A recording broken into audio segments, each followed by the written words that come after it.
በዓለም አቀፉ ጂኦፖለቲካዊ መድረክ ላይ እጅግ አስደንጋጭና የመላው ዓለምን የኢኮኖሚና የደህንነት መዋቅር ሊያናጋ የሚችል ግዙፍ ወታደራዊ እንቅስቃሴ በይፋ ተጀምሯል። አሜሪካ በታሪኳ ታይቶ በማይታወቅ ደረጃ እጅግ ግዙፍ የሆነውና ኦፕሬሽን ፍሪደም የተሰኘው ወታደራዊ ዘመቻ በስትራቴጂካዊ የሆርሙዝ ሰርጥ ላይ ማወጇ ዓለምን ወደ ሶስተኛ ዓለም ጦርነት አፋፍ ይዞ መጣ ክስተት ሆኖም ተመዝግቧል። ይህ ዘመቻ የአሜሪካው ፕሬዚዳንት ዶናልድ ትራምፕ በሰጡት እጅግ ደፋርና የማያወላዳ መመሪያ መሰረት በኢራን ቁጥጥር ስር በዋለው የሆርሙዝ ወሽመጥ ውስጥ ታግተው የሚገኙ በሺዎች የሚቆጠሩ መርከቦችንና በ10 ሺዎች የሚቆጠሩ መርከበኞችን ነፃ ለማውጣት የታለመ ቢሆንም ውስጣዊ ይዘቱ ግን የአሜሪካን ወታደራዊ ጡንቻ ለዓለም ለማሳየትና የኢራን የባህር ላይ በላይነት ለመስበር የተወጠነ ታላቅ ወታደራዊ ቁማር ይመስላል። ፕሬዚዳንት ትራምፕ ይህን እንቅስቃሴ የሰብአዊነት እርምጃ ብለው ቢጠሩትም ከበስተጀርባ የተሰለፈው ግዙፍ ወታደራዊ ኃይል ግን ቀጠናው የደም ባህር ሊሆን እንደሚችል የሚያመላክትም ነው። ፕሬዚዳንቱ በማህበራዊ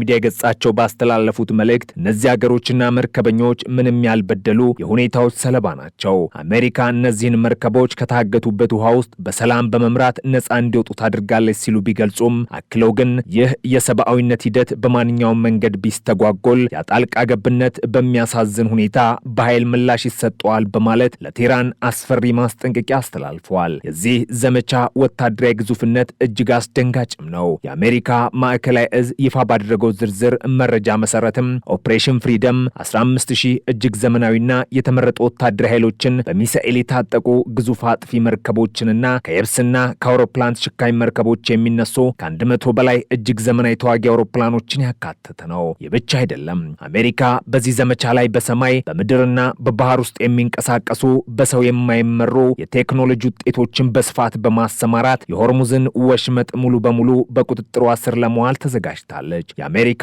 ማዕከላዊ እዝ አዛዥ አድሚራል ብራድ ኩፐር ስለ ዘመቻው አስፈላጊነት ሲናገሩም ለዚህ የመከላከያ ተልዕኮ የምንሰጠው ድጋፍ ለቀጠናዊ ደህንነትና ለዓለም አቀፉ ኢኮኖሚ ወሳኝ ነው። በዚህ ሁኔታ የባህር ላይ ከበባችንን አጠናክረን እንቀጥላለን ብለዋል። የንግግር አሜሪካ በሆርሙዝ ወሽመጥ ላይ ያላትን ወታደራዊ በላይነት ለማስከበር ማንኛውንም መስዋዕትነት ለመክፈል ዝግጁ መሆኗን የሚያሳይ ነው። ዘመቻው ከወታደራዊ እንቅስቃሴ ባለፈም የባህር ላይ ነጻነት ግንባታ በተሰኘው አዲስ ዲፕሎማሲያዊና ወታደራዊ ቅንጅት የታጀበ ሲሆን ይህም ዓለም አቀፍ አጋሮችን በማስተባበር የመረጃ ልውውጥና ወታደራዊ ቅንጅትን ወደ ላቀ ደረጃ ያሸጋገረ ነው። በሆርሙዝ ወሽመጥ ውስጥ ያለው ሁኔታ በአሁኑ ወቅት እጅግ አሳሳቢና የዓለምን ኢኮኖሚ አንቆ ያዘ ሆኗል። ዓለም አቀፉ የባህር ድርጅት IMO እንዳስታወቀው በአሁኑ ወቅት 2000 በሚጠጉ መርከቦች ላይ ከ20,000 በላይ መርከበኞች በሆርሙዝ ወሽመጥ ውስጥ ታግተው ይገኛሉ። እነዚህ መርከቦች ግዙፍ የነዳጅና የጋዝ ታንከሮችን፣ የጭነት መርከቦችንና የቱሪስት መርከቦችን ያካተቱ ሲሆን የዓለም የነዳጅ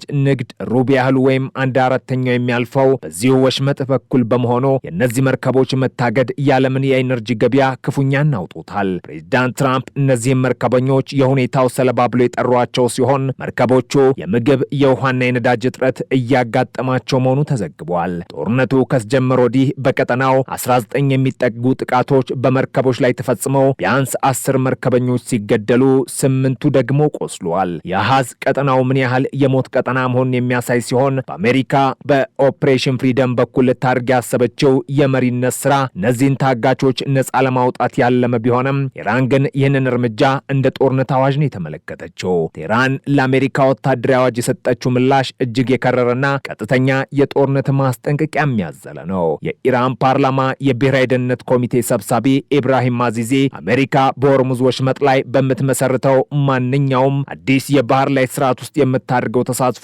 የተኩስ አቁም ስምምነቱን መጣስ እንደሆነ አስጠንቅቀዋል። አዚዚ በማህበራዊ ሚዲያ ገጻቸው በፋርስና በእንግሊዝኛ ቋንቋ ባስተላለፉት መልእክትም የሆርሙዝ ወሽመጥ አስተዳደር በትራምፕ ቅዠት የተሞላ ጽሑፍ የሚወሰን አይደለም በማለት ለአሜሪካ ፕሬዝዳንት ንቀት የተሞላበት ምላሽ ሰጥተዋል። ከዚህም በላይ የኢራን ወታደራዊ አዛዥ ሜጀር ጀነራል ፓይለት አሊ አብዶላሂ እጅግ አስፈሪ ማስጠንቀቂያ ሰጥተዋል። ማንኛውም የውጭ የታጠቀ ኃይል በተለይም የጥላቻ ጦር የሆነው የአሜሪካ ወታደራዊ ኃይል ወደ ሆርሙዝ ወሽመጥ ለመቅረብ ወይም ለመግባት ካሰበ ጥቃት ይሰነዘርበታል ሲሉ ተናግረዋል። ኢራን የሆርሙዝ ወሽመጥ ደህንነት በኢራን የታጠቁ ኃይሎች ቁጥጥር ስር መሆኑንና ማንኛውም እንቅስቃሴ ከነሱ ጋር ተቀናጅቶ መከናወን እንዳለበት አጥብቃ አሳስባለች።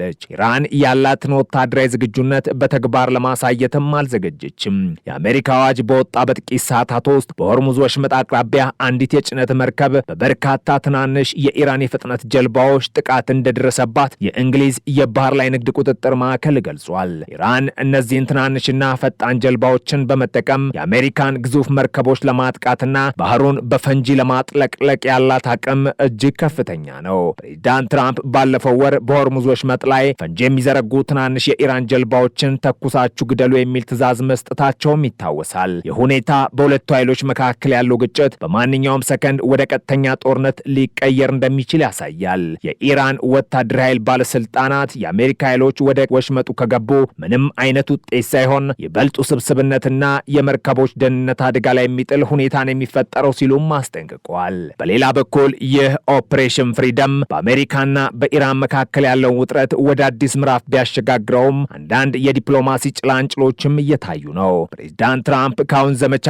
ጎን ለጎን ከኢራን ጋር በጣም አዎንታዊ ውይይቶች እየተደረጉ መሆኑን የገለጹ ሲሆን ፓኪስታንም በሁለት ወገኖች መካከል እንደ አስታራቂ በሆን በአሜሪካ ኃይሎች ተይዞ የነበሩ 22 ኢራናውያን መርከበኞችን ወደ ሀገራቸው እንዲመለሱ ማድረጓን ገልጻለች። ይህ እርምጃ አሜሪካ እንደ እምነት መገንቢያ እርምጃ የወሰደችው እንደሆነ ፓኪስታን ገልጻለች። ሆኖም ግን በሆርሙዝ ወሽመጥ ላይ ያለው ወታደራዊ ትንኮሳና የኃይል አሰላለፍ እነዚህን ጥቃቅን የዲፕሎማሲ ሙከራዎች ሊያጠፋቸው የሚችል ግዙፍነት ያለው የዓለም የነዳጅ ዋጋም በዚህ ውጥረት ምክንያት መወዛወዝ የጀመረ ሲሆን የብሬንት ድፍድፍ ነዳጅ ዋጋ በአሁኑ ወቅት በበርሚል $108 አካባቢ እየተሸጠ ይገኛል። የኢነርጂ ገበያው የአሜሪካን ኦፕሬሽን ፍሪደም ውጤታማነት በጥንቃቄ እየተከታተለ ሲሆን ማንኛውም ወታደራዊ ስህተት የነዳጅ ዋጋን ወደ ሰማይ ሊሰቅለው እንደሚችል ባለሙያዎች ያስጠነቅቃሉ። አሜሪካ በሆርሙዝ ወሽመጥ ላይ የፈጠረችው የተሻሻለ የደህንነት ቀጠና መርከቦች በደህንነት እንዲጓዙ ለማድረግ ያለመ ቢሆንም ቀጠናው ግን አሁንም በፈንጂዎች የተሞላና እጅግ አደገኛ ተብሎ የተፈረጀ ነው። የአሜሪካ ማዕከላዊ እዝ 15,000 ወታደሮችንና 100 አውሮፕላኖችን ይዞ ወደ ሆርሙዝ ወሽመጥ መግባቱ፣ ኢራን ደግሞ ጥቃት እንሰነዝራለን ብላ መዝለፏ ዓለምን ወደ እሳታማ ቀጠና ቀይሯታል። ዘመቻ የአሜሪካን ወታደራዊ በላይነት ለማረጋገጥ የሚደረግ ጥረት ይሁን ወይንም ደግሞ የዓለምን ኢኮኖሚ ከጥፋት ለመታደግ የተወጠነ ሰብአዊ እርምጃ ውጤቱ የሚታወቀው በቀጣዮቹ ጥቂት ቀናት በሚኖረው ወታደራዊ እንቅስቃሴ ነው። ሆኖም ግን ፕሬዚዳንት ትራምፕ እንዳሉት እነዚህ ሰዎች የሁኔታዎች ሰለባ ናቸው የሚለው ንግግር አሁን ላይ ለመላው ዓለም የሚሰነዘርም ይመስላል። ምክንያቱም በሆርሙዝ ወሽመጥ ላይ የሚፈነዳ ማንኛውም ጥይት ውጤቱ መላውን ዓለም የሚያዳርስ የኢኮኖሚና የፖለቲካ ሱናሚ ማምጣቱ አይቀሬ ነው። የአሜሪካው ኦፕሬሽን ፍሪደም በይዘቱ እጅግ ዘመናዊ የሆኑ የጦር መሳሪያዎችን ያካተተ ነው። ከእነዚህም መካከል በሚሳይል የታጠቁ አጥፊ መርከቦች ዋነኞቹ ሲሆኑ እነዚህ መርከቦች ከኢራን የሚሰነዘሩ ሚሳይሎችንና ድሮኖችን በአየር ላይ ማክሸፍ ብቃት ያላቸው ናቸው። በተጨማሪም ከ100 በላይ የሚሆኑት አውሮፕላኖች ከየብስና ከባህር ላይ ተነስተው የሆርሙዝን ሰማይ ሙሉ በሙሉ ለመቆጣጠር ታቅዶ የተሰማሩ ናቸው። አሜሪካ በዚህ ዘመቻ ላይ በሰው የማይመሩ ድሮኖችንና የባህር ውስጥ ሰርጓጅ መሳሪያዎችን በስፋት መጠቀሟ የኢራንን ትናንሽ ጀልባዎችንና የፈንጂ አሰላለፍ ለመቆጣጠር ያላትን የቴክኖሎጂ በላይነት የሚያሳይ ነው።